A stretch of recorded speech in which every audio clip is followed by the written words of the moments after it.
Oh yes, here he is, the man, the myth, the legend from oh boy, from Arizona to Utah. It's Matt McConnell. Matty, how are you? Doing great, Simmer. How are you? I'm all right. I'm pretty excited about all this. I know you're pretty excited about all this. Yeah. I believe you open by hosting the Chicago Blackhawks in about what, 2 weeks? Yeah, I think a week from Tuesday night, I believe. And the preseason, it's funny, you've been around this game a long time, Simmer. The preseason always seemed really, really long. Well, guess what? They cut the preseason down. Yeah. Still seems pretty long. It's they played a couple of games. They beat St. Louis and Des Moines, and then they beat the Kings in overtime. It was a great night. First game at Delta Center, and Clayton Keller got the game winner in overtime, and fans couldn't have been happier. We'll get to Clayton Keller in a minute. Not to make us sound ancient, but you've been around a while too. In fact, 13 years with the Arizona Coyotes doing the TV play-by-play. I was kind of entertained. A couple of younger reporters asked Dan Biles about how physical the game was the other night against Calgary. And it wasn't that physical, but it was physical. Sort of. Yeah. He's kind of like, nope, didn't surprise me.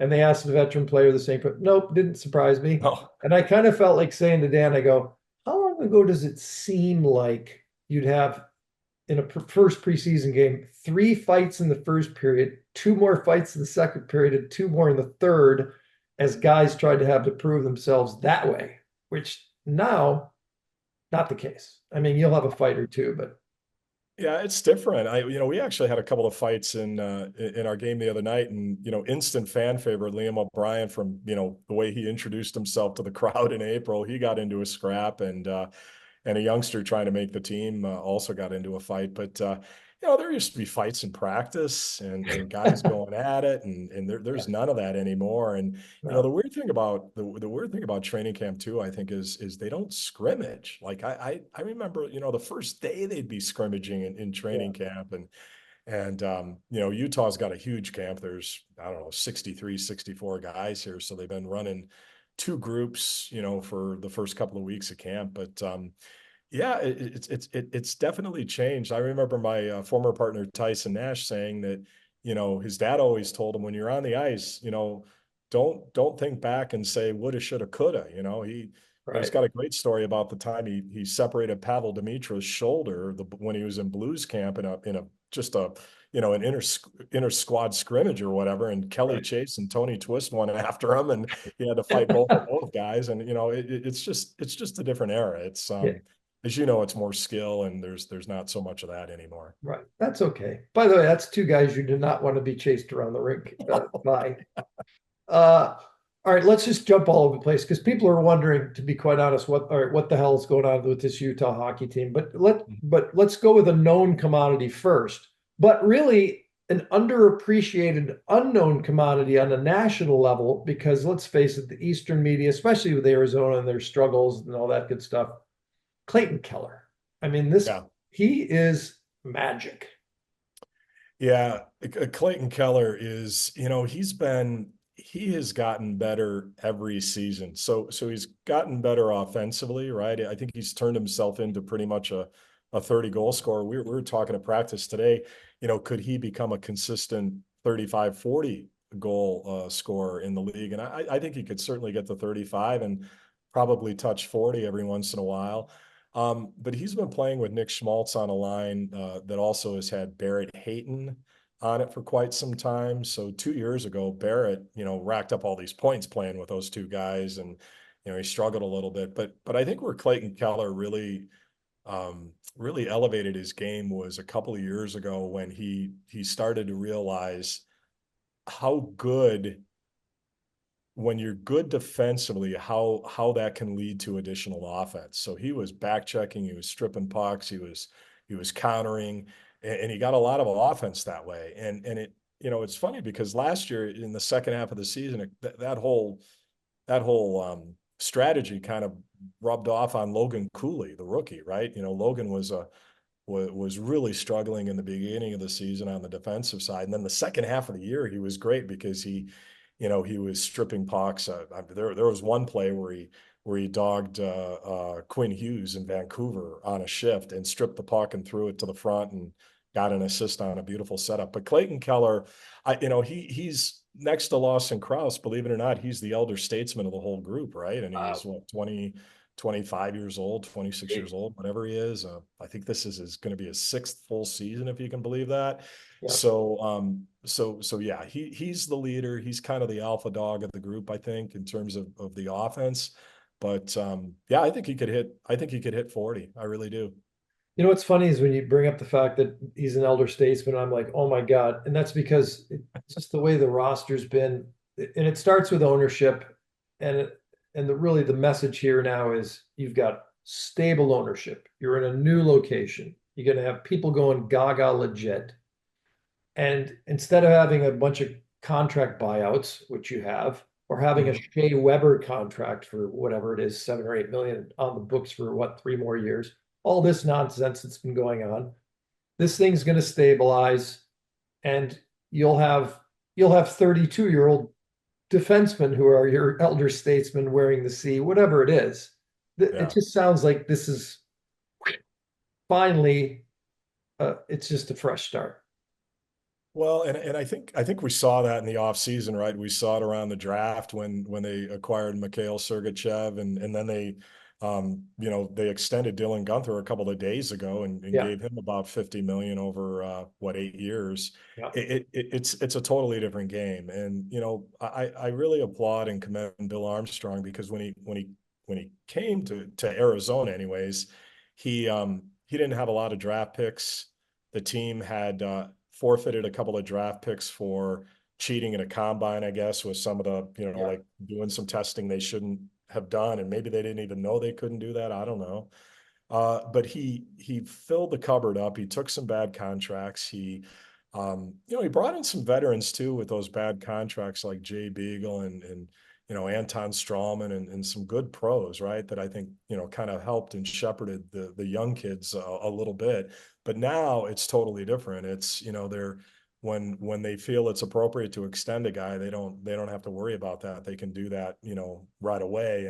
And I think, acquiring Mikhail Sergachev and bringing in a guy like John Marino, and Ian Cole, that's kind of maybe the stealthy one there, because Ian Cole's been durable and he's going to provide a real physical brand on the back end. I just think I think they're in a really good spot, and they used a little bit of the draft capital to make some deals, but they've still got a lot of picks, right? Yeah. So Bill's big into building like ladders of picks, right? So if you notice, it's 24, 25. He'll be acquiring guys into 27, 28, because he wants to always have that pipeline deep. And it's worked well for him. And before it was out of necessity, but now I don't think he's going to change his philosophy. Right. Bill Armstrong being the GM, Ryan Smith being the owner. That's not Ryan Smith with a lie, Captain Canada, the guy that played for years. He's not a billionaire. This guy is. This is a tech guy, right? Yeah. Tech owner. Yeah. He's an unbelievable success story. He started a company called Qualtrics in his garage, and then turned around and sold it to SAP for a lot of money. Great person, very approachable. We got a tour of his suite the other night. Just an incredibly laid back, nice person, right? And the big thing in Utah, Rob, is they want the team. He already owns the Jazz, right? And he's got a piece of Real Salt Lake and the NWSL team as well. But Ryan and Ashley Smith, they want it to be a community asset. They want the team to be in the community at all times possible. They want it, they want to make this a community asset, so that when fans support. It's crazy in Utah because fans come out, right? And Ryan said that in the press conference. The Utah Jazz are sitting on 265 consecutive sellouts at Delta Center. Wow. And they had a pretty tough year last year, right? I mean, where does that happen? And so it's just a real good community focus.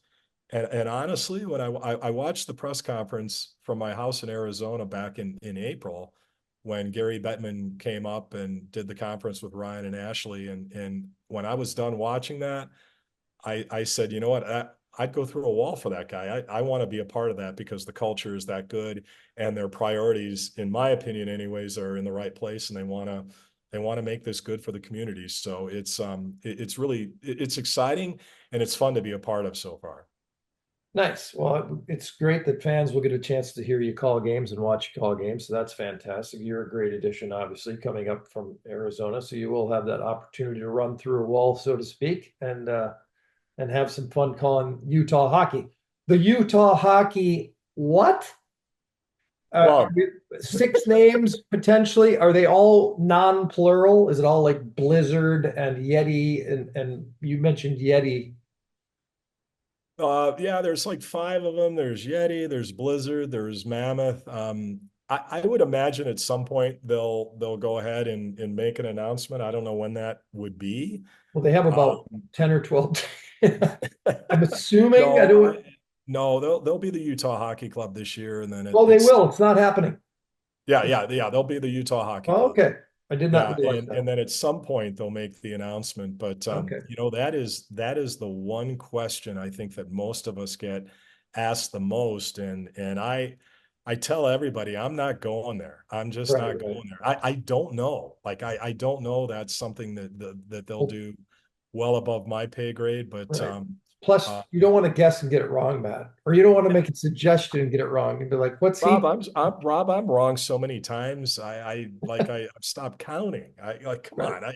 I'm never right on like whenever I remember back in Arizona, Bob Heathouse and I, the Coyotes radio Oh guy, we yeah. would we would hot stove on trades and go to lunch and say, well, what if this were to happen? Would you do this? And none of the stuff we ever talked about came true. So but yeah, it's a hot point right now around Utah and Salt Lake because I think the fans are anxious to see what they choose. What is the okay?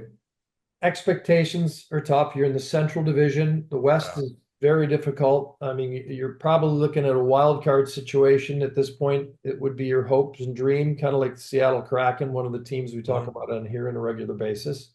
yeah, Um, what's like major concern? I saw your D. You brought up some defensemen, not murderers row from where I'm standing, and then of course you got Connor Ingram and the Carol Vamelka is your. I don't. I'm probably saying that wrong, but he's been around for a while and he's played well.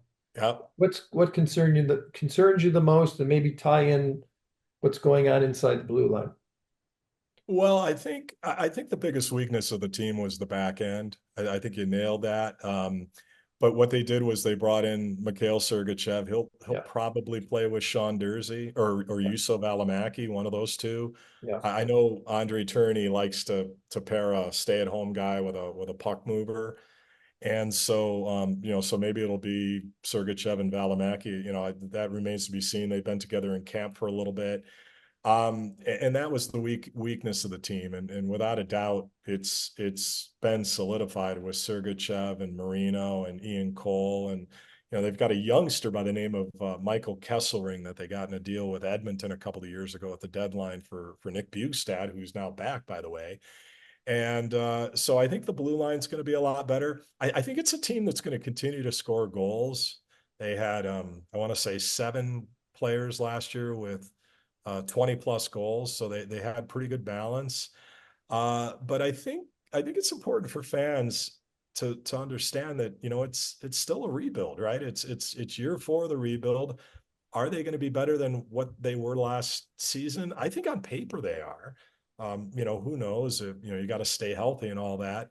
Is a playoff spot possible? I think they'll be hanging around playing meaningful games. I really do believe that. But I mean, that's a tall leap because you're talking about 16 points, maybe, Yeah.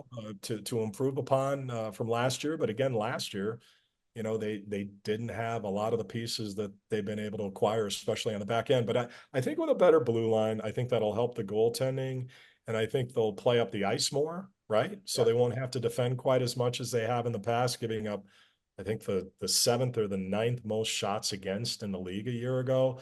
So a playoff spot I think is possible, but I do think big picture they're not gonna deviate. They may add a player at the deadline if they're hanging around that they feel might push them over the top.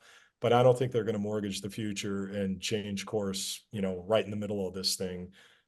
They want to, Bill's always said that they want to be good for a long time, not just a year or two. And I do think they're going to stick with that.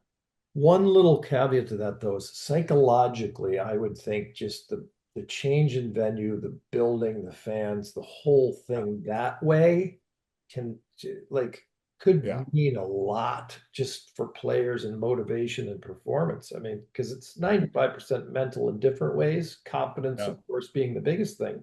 And that's not to suggest the venue is going to change confidence levels, but just the whole thing mentally to me would seem to give them a boost. 100%.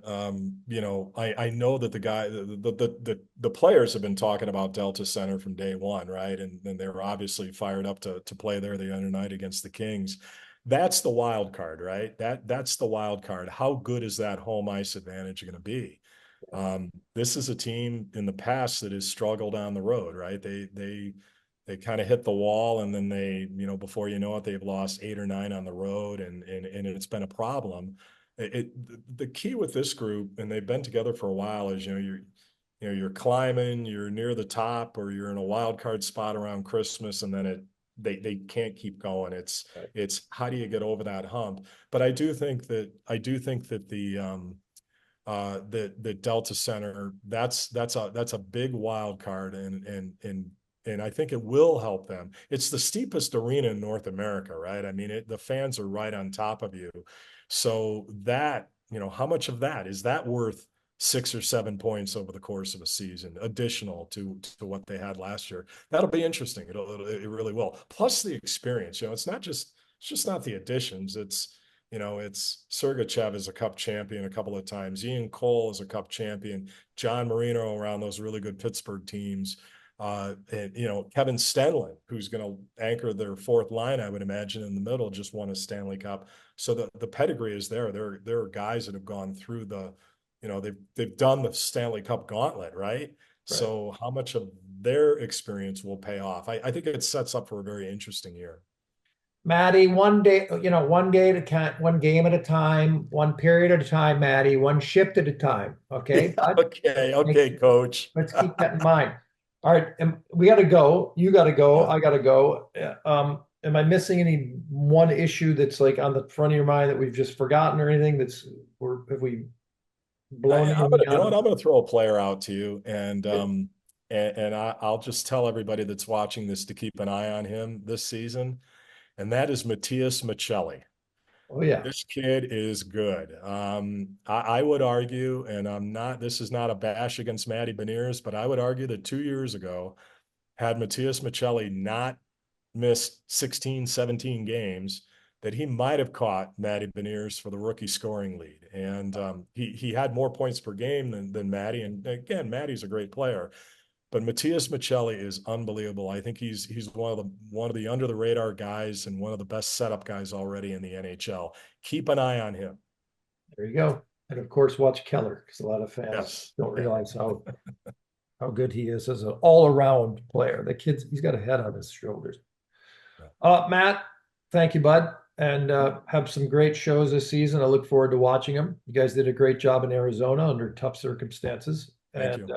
it'll be fun to see. So good on All you. right. Sounds good. See you down the road, Simmer.